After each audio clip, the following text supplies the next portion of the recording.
देखिए, जमीन के कागजातों में हेर फेर और भ्रष्टाचार के मामले तो अक्सर सामने आते थे, लेकिन अब हद हो गई। हद ये हो गई कि अब एक महिला का भूत पहुंच गई अंचल कार्यालय और वहां से करा लिया दाखिल खारिज। मामला भागलपुर का है, जहां पर एक महिला के बारे में दावा किया गया है कि 2015 में उस महिला की मौत हो गई थी, लेकिन 2024 में उस महिला ने दाखिल खारिज कराया। दरअसल मामला कुछ ऐसा है कि महिला की मौत सचमुच 2015 में हो गई, लेकिन फर्जी कागजातों का इस्तेमाल करते हुए उस महिला का नाम का इस्तेमाल करते हुए दाखिल खारिज करा लिया गया है।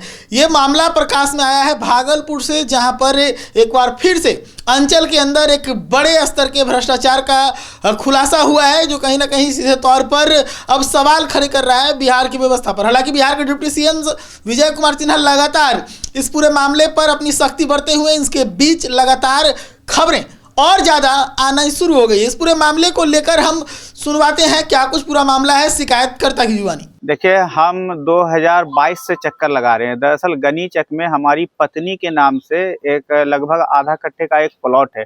उसके बगल में एक पीसीसी सड़क थी जिसको नगर निगम ने बनाया था, और नगर निगम की सड़क पर हम रास्ता खोलना चाह रहे थे तो पड़ोसी ने हमें रोक दिया रास्ता खोलने से। जिस मामले को लेकर के जो तत्कालीन एसडीओ थे यहाँ के धनंजय कुमार, वो स्पॉट पर गए थे और उन्होंने आदेश भी पारित किया था, लेकिन विपक्षी जो थे उनके आदेश को नहीं माने और कोर्ट में जाकर के चुनौती दे दिए। तब हमने इसकी कागज की पड़ताल शुरू की कि जो हमारे जो पड़ोसी का जो कागज है तो वो कितना सत्य है।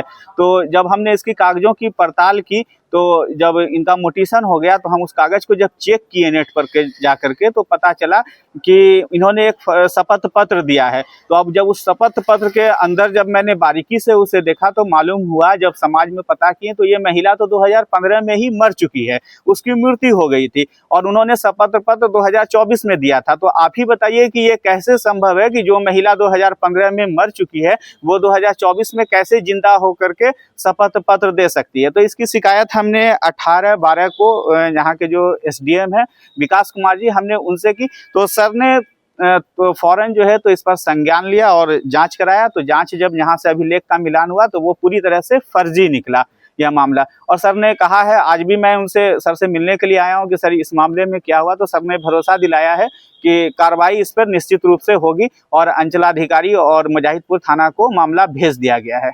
कितना डर लग रहा है इस तरह के मामले? देखिए, मामला तो काफी बड़ा है और विवादित मामला है। 2022 से हम आपको बता रहे हैं कि ये मामला चल रहा है, लेकिन हमको पूरा प्रशासन पे, जिला प्रशासन पे भरोसा है कि वो न्याय करेंगे और हमें सुरक्षा प्रदान करेंगे।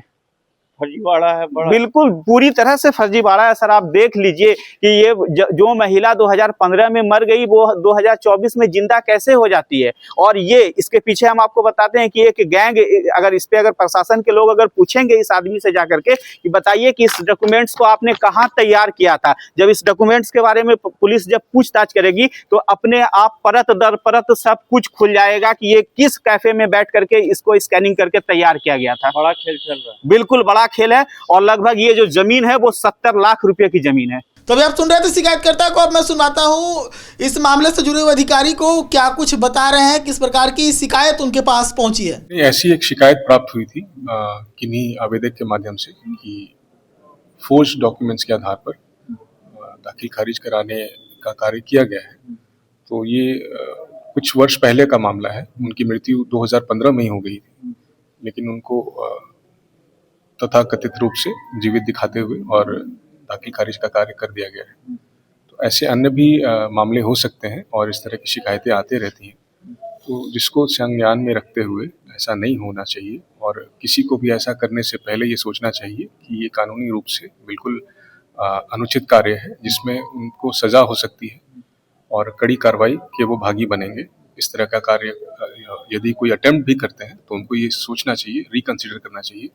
गलत कागजात के आधार पर कोई भी सरकारी कार्य कराना बिल्कुल एक अनुचित है और वो गलत ही है और इसमें कार्रवाई होती है। इसको हम लोग अभी जांच में दिए हैं और रिपोर्ट आ जाने दीजिए, इसमें कड़ी कार्रवाई करेंगे। और एक डेटरेंस के रूप में भी इसको एक होना चाहिए कि इस तरह से नहीं होना चाहिए।